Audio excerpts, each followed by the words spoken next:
You don't get a say anymore, my daughter told me during my husband's birthday dinner, so I left her out of the next family gathering. Those words hung in the air of the restaurant. Time seemed to stop as I sat there, feeling the blood drain from my face.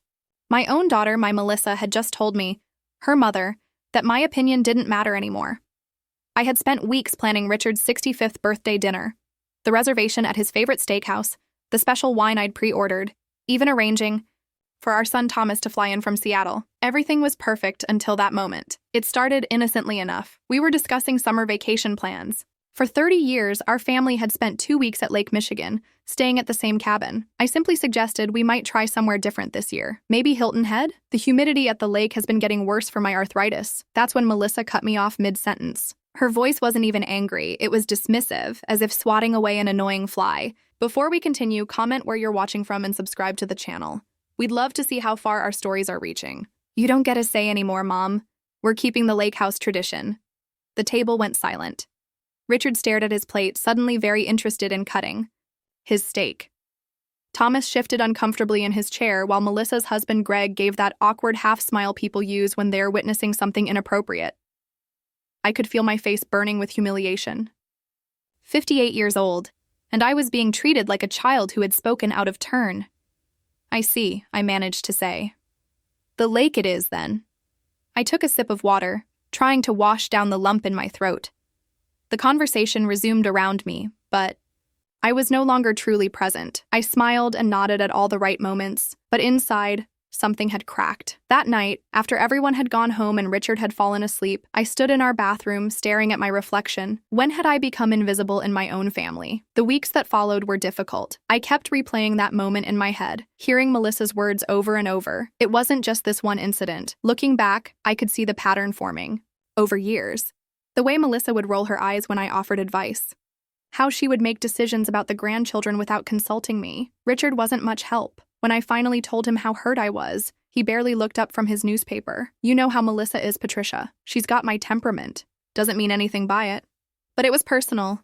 Every dismissal, every eye roll, every interruption, they were all deeply personal to me. 3 weeks after the birthday dinner incident, I was sorting through mail when I saw it. The reminder that I needed to start planning our annual Thanksgiving dinner. For 25 years, I had hosted Thanksgiving at our house. It was my event.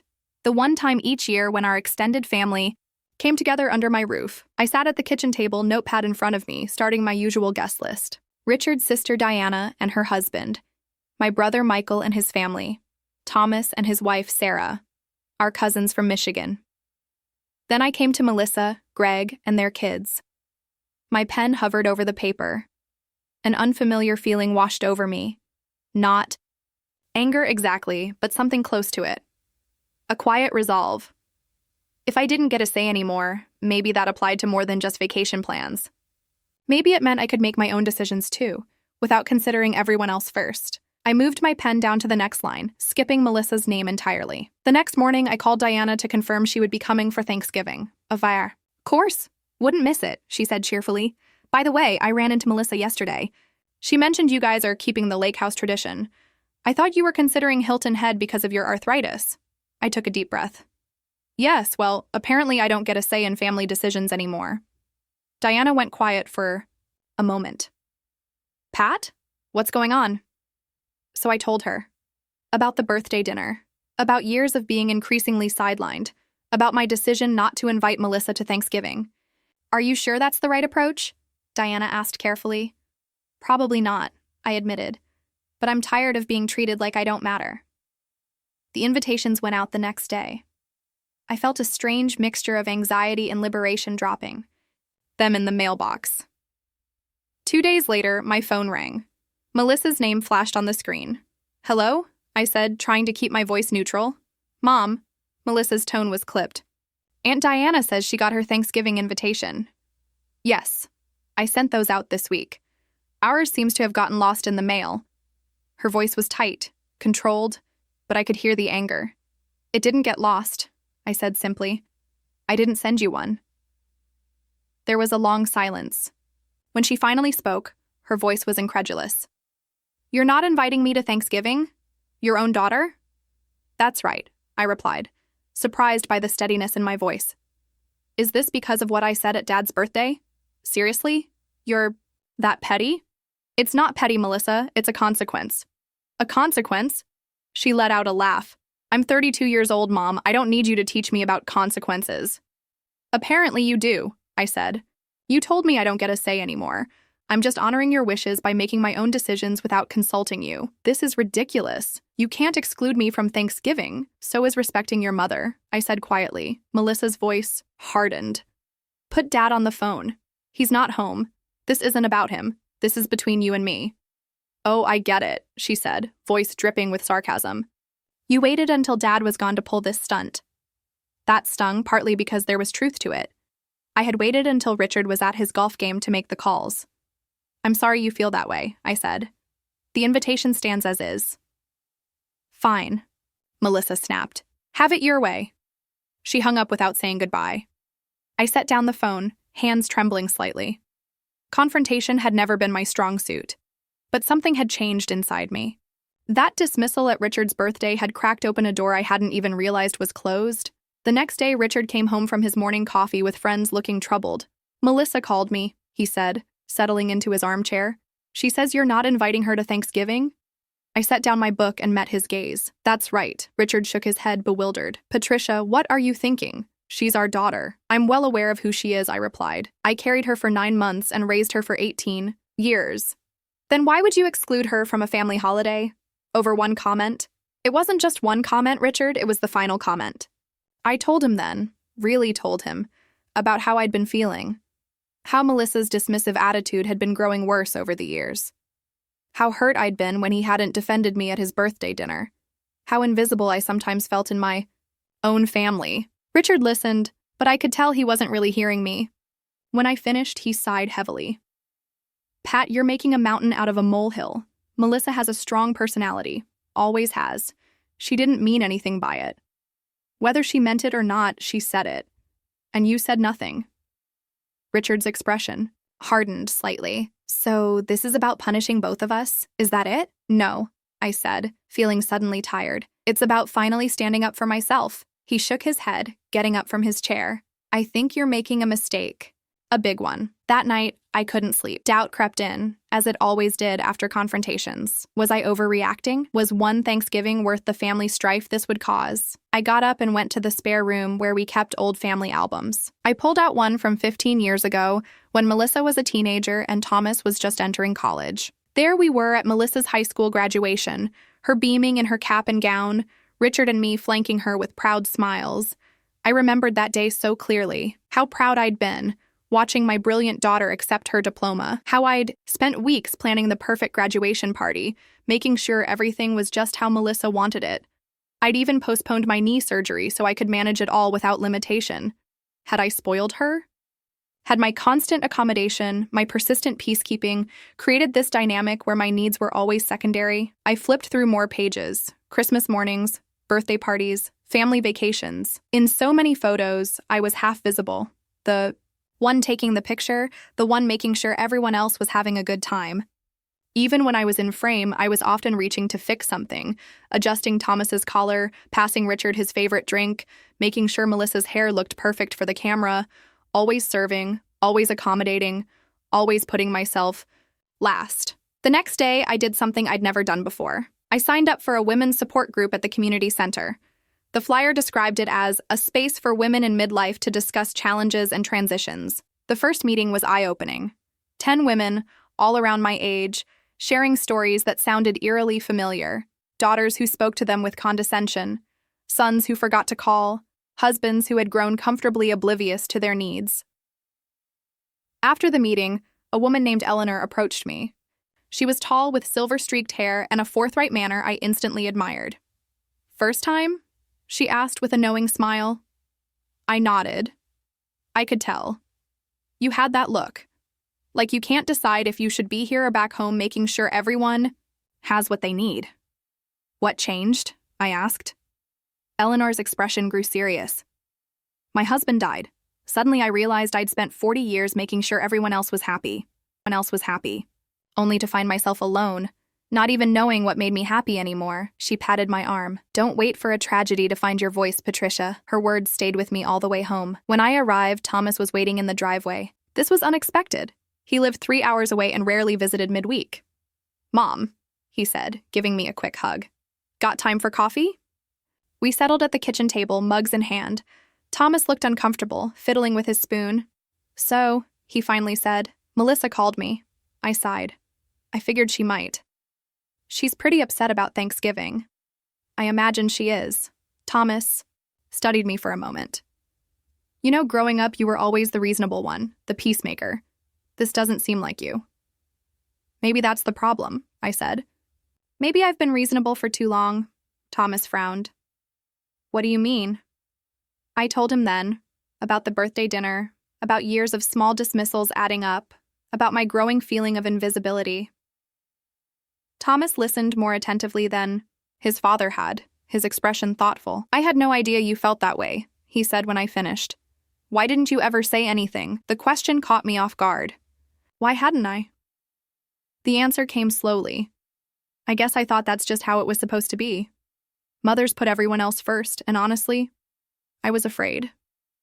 Afraid of what?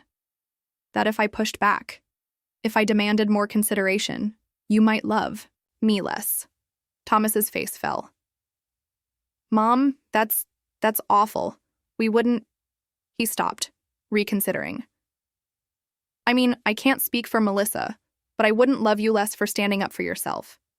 I know that now, I said, smiling slightly, or at least, I'm trying to know it.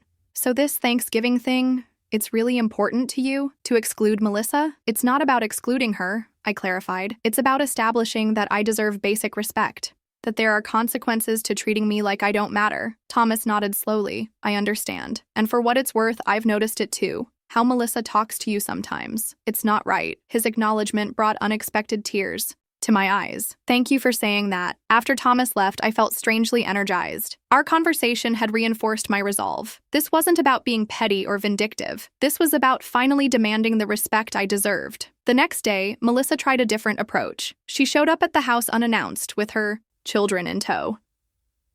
The kids wanted to see Grandma, she said brightly, as if our phone conversation had never happened. 7-year-old Emma and 5-year-old Liam rushed to hug me, and of course, I hugged them back. I might be finding my backbone, but I was still their grandmother who loved them desperately. While the children played in the family room, Melissa followed me to the kitchen, her demeanor all casual friendliness. So I'm thinking of bringing my sweet potato casserole for Thanksgiving, she said, leaning against the counter. The one with the marshmallow topping that Dad loves. I continued washing the lunch dishes without looking up. That's thoughtful, but unnecessary. You won't be. There, her friendly facade dropped instantly. You can't be serious about this, Mom. It's Thanksgiving. I'm completely serious, I said, finally turning to face her. What am I supposed to tell the kids? That their grandmother doesn't want them at Thanksgiving dinner? The children are welcome, I said calmly. You and Greg are not. Melissa's eyes widened. You'd separate me from my children on Thanksgiving? No, I'd never do that. But you're trying to use them as leverage, which is exactly the kind of manipulation I'm tired of. I dried my hands on a towel. The choice is yours, Melissa. You can allow your children to come with your father or Thomas, or you can keep them with you. But my decision about your invitation stands. Dad won't stand for this, she said, her voice rising. When I tell him you're trying to separate me from my... Kids, stop right there, I interrupted, surprising myself with my firmness. I'm not trying to do anything except establish boundaries. You don't get to twist this into something it's not. Melissa stared at me, clearly unused to this version of her mother. Then her expression changed, a calculating look crossing her face. Fine, have it your way, she said, her voice suddenly calm. But you might want to think about the consequences. I already have, I replied. Have you? She didn't answer, just called the children and left abruptly, barely giving them time to say goodbye. The weeks leading up to Thanksgiving were the tensest our household had ever experienced. Richard and I moved around each other like wary strangers, our conversations reduced to necessary logistics and bland pleasantries. At night, we lay in the same bed but felt miles apart.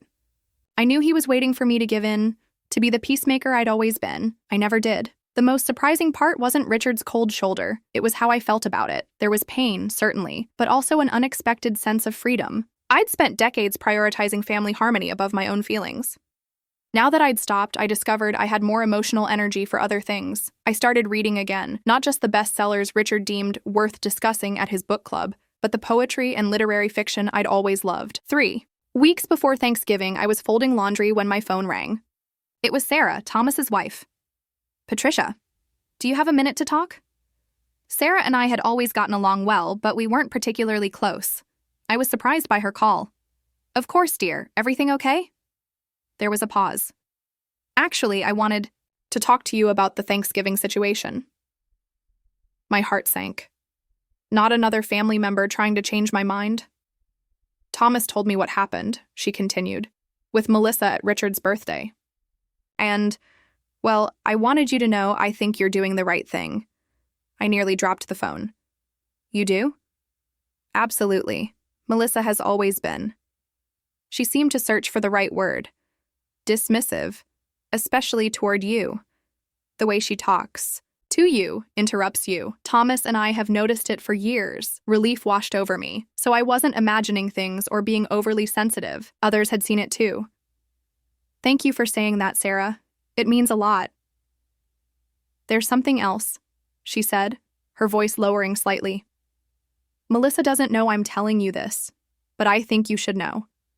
She's been telling people you're getting confused, that your memory isn't what it used to be." "What?" The word came out sharper than I intended. "She told my sister last month that you'd been repeating yourself a lot, forgetting conversations. She implied that's why she shut you down at Richard's birthday, because you were saying something you'd already been told wasn't happening." I sat down on the edge of the bed, stunned. That's completely false. I've never discussed changing the lake house plans with anyone before that dinner. "I know," Sarah said gently. "Thomas and I figured she was trying to control the narrative. Make herself look less harsh by painting you as declining." The betrayal cut deep. Melissa wasn't just dismissing me. She was actively undermining me, making others question my competence. The strategy was as clear as it was cruel. If people believed I was losing my faculties, they'd disregard anything I said, including my complaints about how she treated me. "Does Richard know about this?" I asked, my voice tight. "I'm not sure," Sarah admitted. "But Patricia, there's more. Thomas didn't want me to tell you this part, but I think you deserve to know. Melissa told her friends that you refused to help with Emma's medical bills last year, the ones from her hospitalization for pneumonia." "What?" I was nearly shouting now. "We paid half of those bills. Richard wrote the check himself." "I know, that's why I'm telling you. She's creating this narrative that you're not just confused, but selfish and unreliable." I hung up the phone feeling like I'd been punched in the stomach. All these years, I'd thought Melissa's behavior was thoughtless, perhaps even a bit entitled. I never imagined it was this calculated. That night, I couldn't sleep. I kept thinking about Sarah's revelations. Had Melissa been telling Richard these lies too?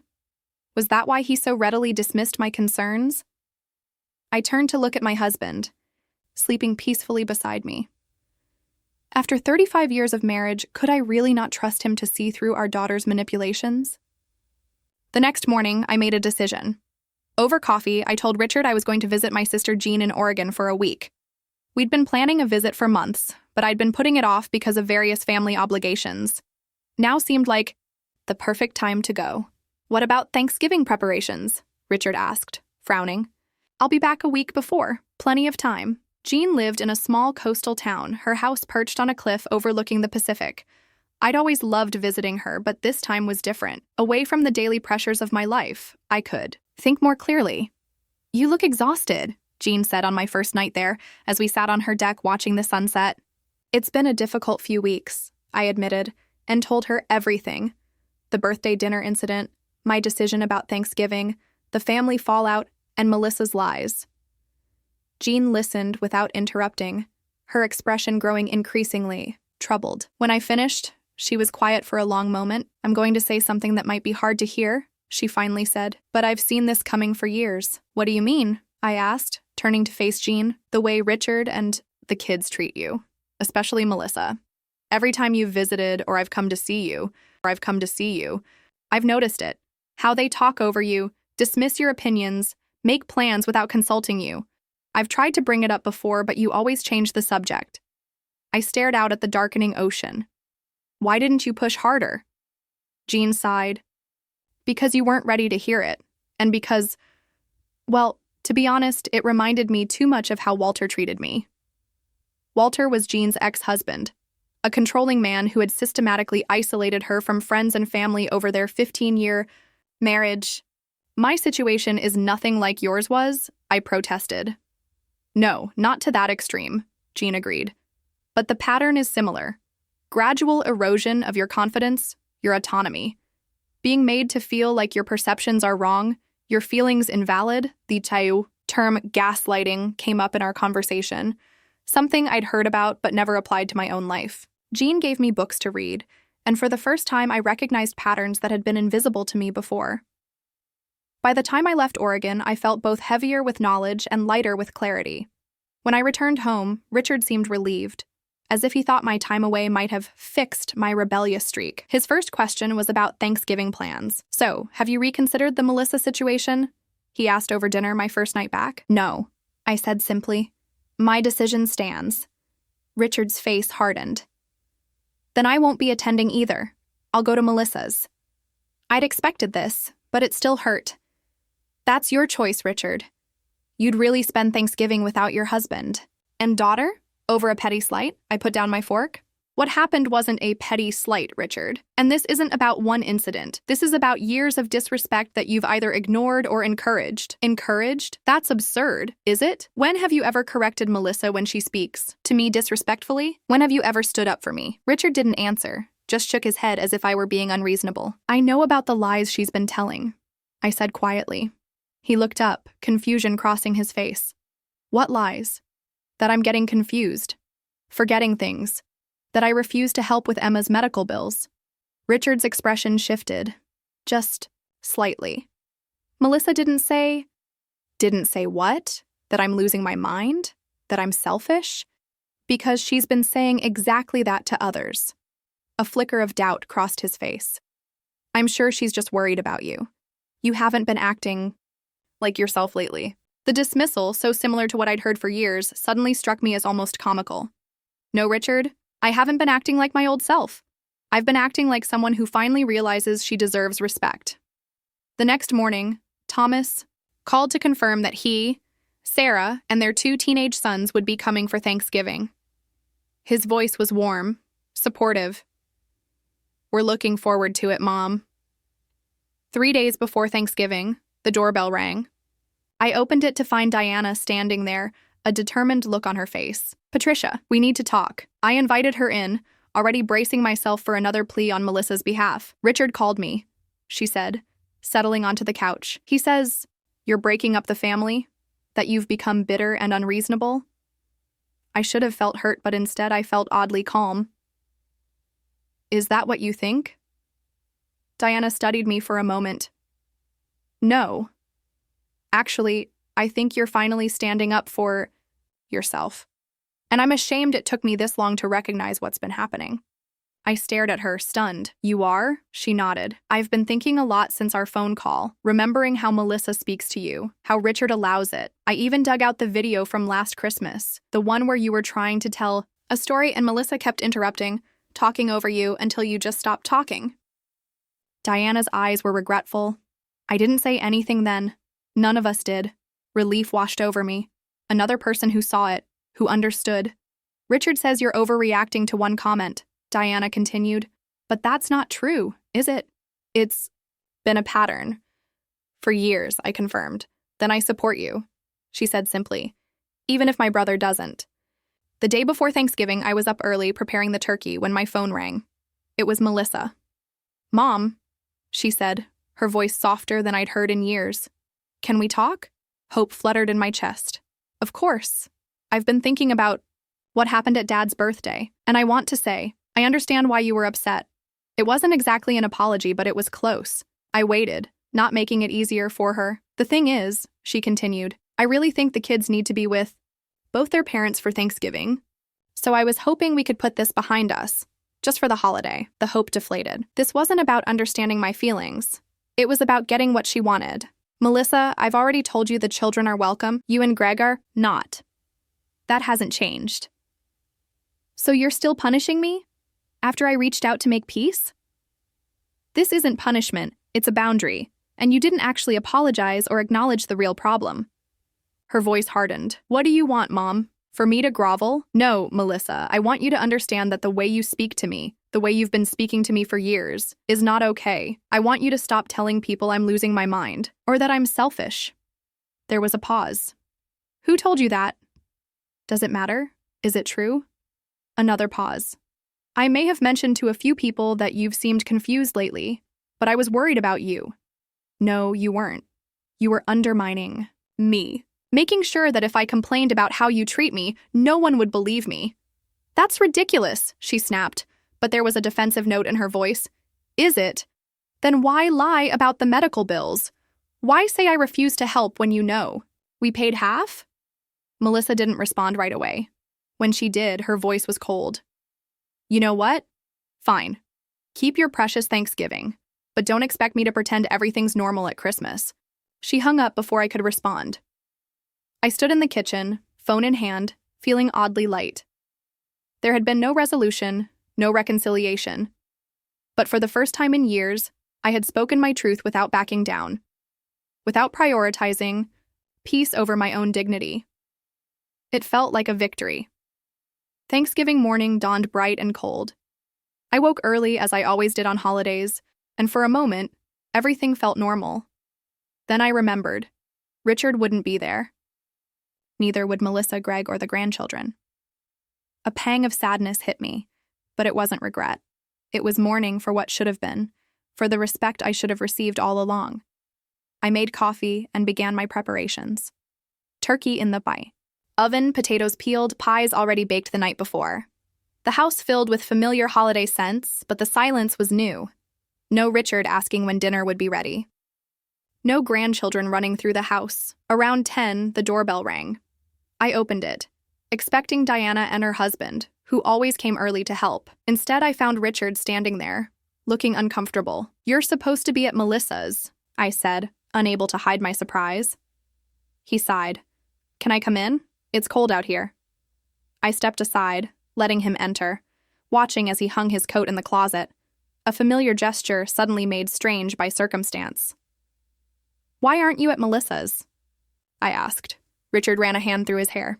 Because I couldn't stop thinking about what you said, about me never standing up for you. He looked directly at me, something he hadn't done in weeks. And then last night I heard Melissa talking to Greg. She didn't know I was in the hallway. I waited, feeling my heart speed up. She was telling him how she's been managing you for years, how she has everyone convinced you're getting senile. He shook his head, a pained expression crossing his face. She even laughed about it, Pat. Said it was easy because you're so eager to please. The confirmation of Sarah's warning hurt, but what pained me more was seeing Richard's bewilderment. How had he missed this for so long? I couldn't stay after that, he continued. I told her I was coming home. He hesitated. If that's okay with you. I wasn't ready to forgive him completely. Not yet. But this was a start. You can stay, I said. But Richard, we need to talk about why it took eavesdropping on a private conversation for you to believe me. He nodded, looking both relieved and apprehensive. I know. We didn't get a chance to continue the conversation because the doorbell rang again. This time it was Diana and her husband James, carrying a bottle of wine and a casserole. Diana's eyebrows shot up when she saw Richard. Well, this is a surprise. A good one, I hope, Richard said, with an uncertain glance my way. Diana looked at me questioningly. I nodded slightly, and she relaxed. Yes, a good one. The house gradually filled with guests.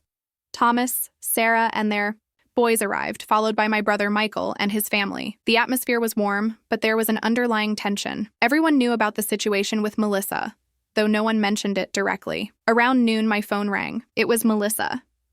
Mom, she said, her voice tight with anger.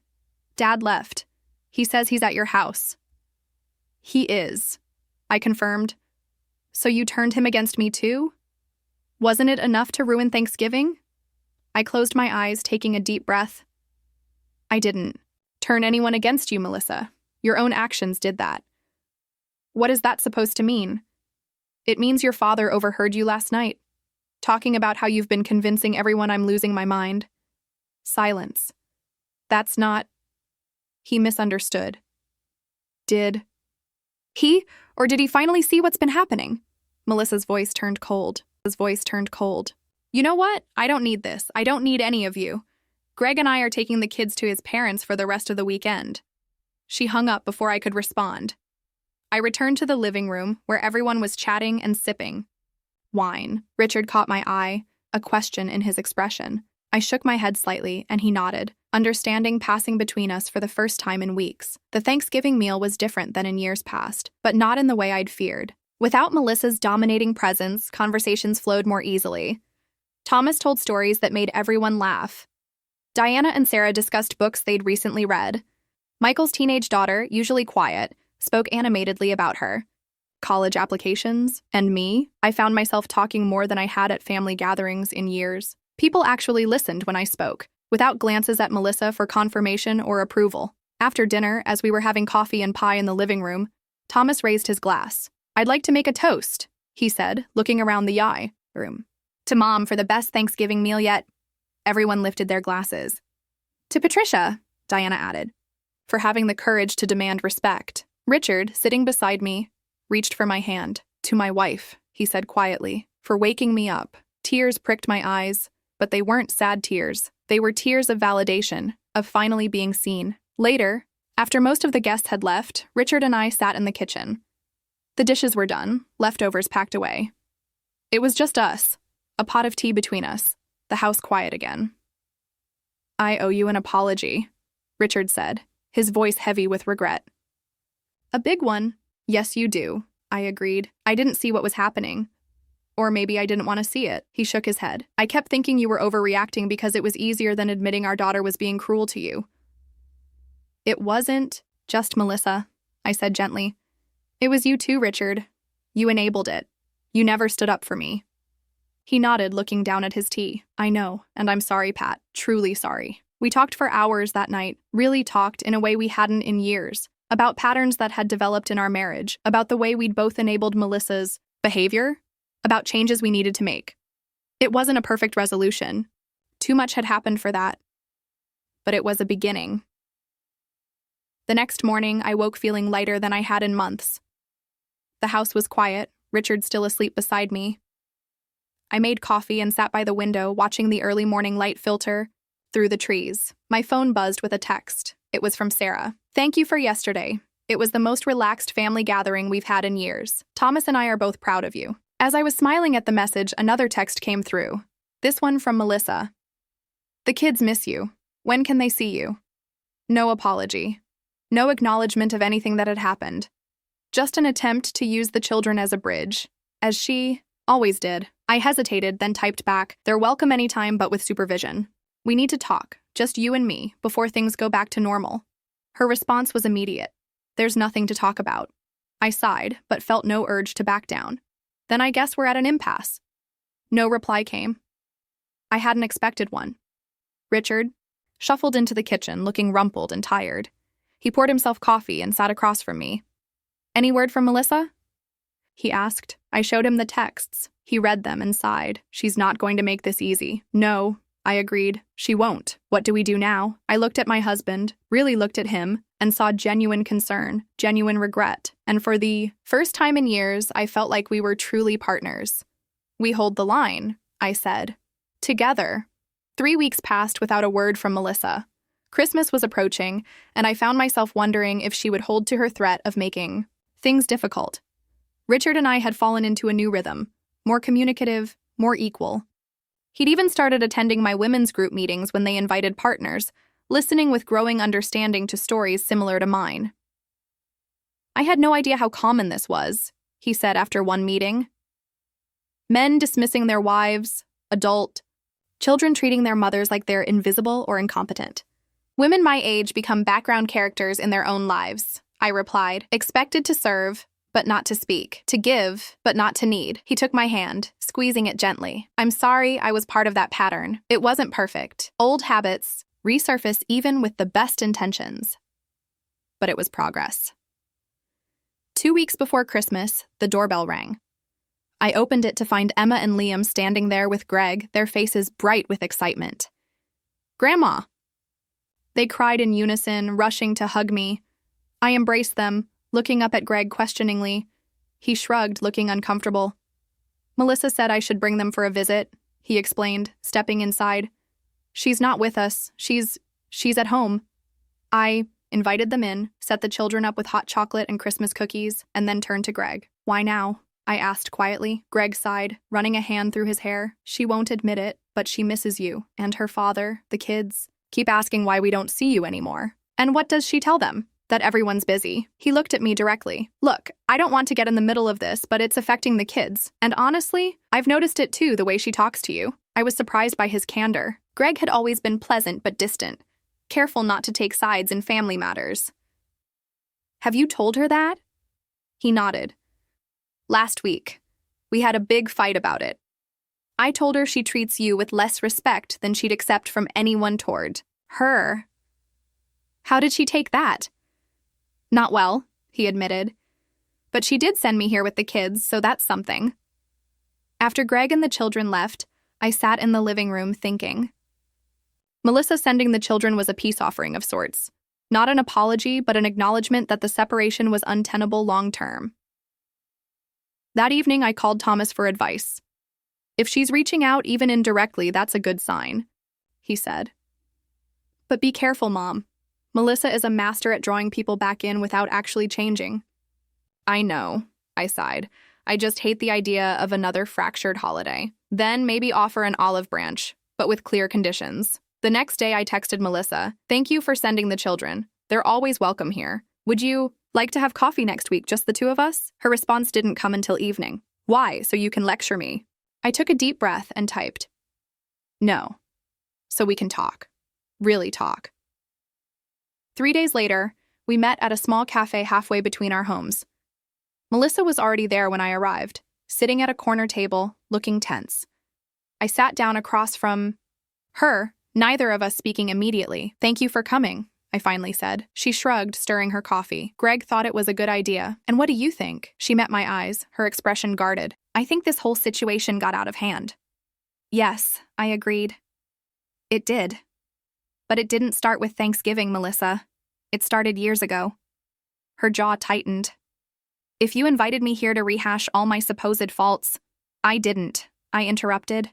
Gently. "I invited you because you're my daughter, and I love you, but loving you doesn't mean accepting disrespect." She was quiet for a moment. "Is that what you think I do? Disrespect you?" "Yes, and I think deep down, you know it too." Something flickered in her eyes. Recognition, perhaps, or guilt. "I've never meant to hurt you," she said finally, her voice softer. "I believe that," I replied, "but intention doesn't change impact. The way you speak to me, the way you dismiss me, it hurts. And telling others I'm confused or selfish, that's not just hurtful, it's cruel." Melissa looked down at her coffee. "Sarah told you about that?" "Yes, and your father overheard you talking about it with Greg." She winced. "That's why he left Thanksgiving." I nodded.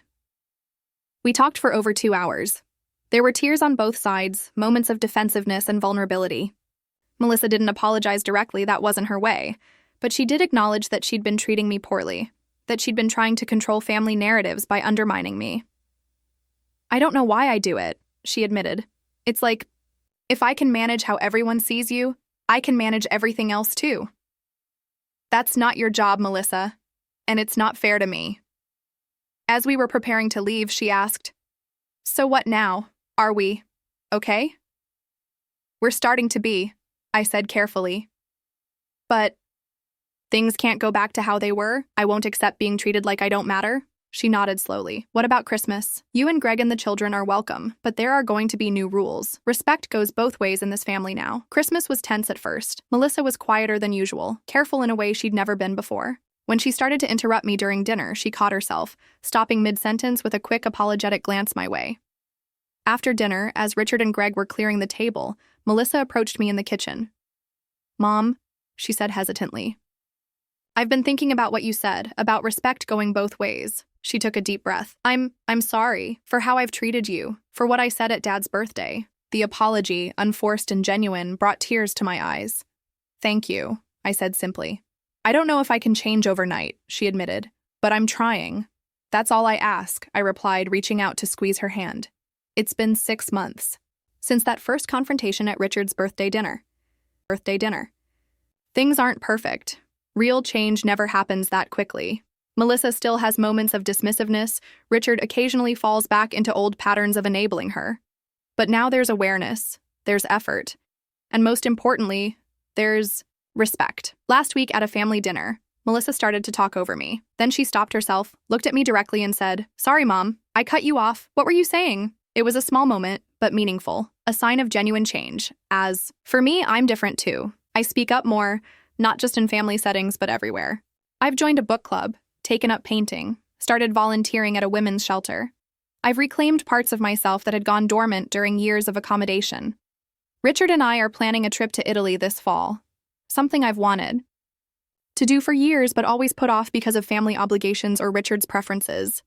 Now we're going together, as true partners. Sometimes I think about that moment at Richard's birthday dinner, when Melissa said those cutting words, "You don't get a say anymore, Mom." At the time, they felt like a knife to my heart. Now I see them as a gift. They were the words that finally woke me up, that pushed me to demand the respect I'd always deserved. They were the beginning of my voice, not the end of it. And that voice, strong, clear, and finally heard, is the greatest gift I could have given myself.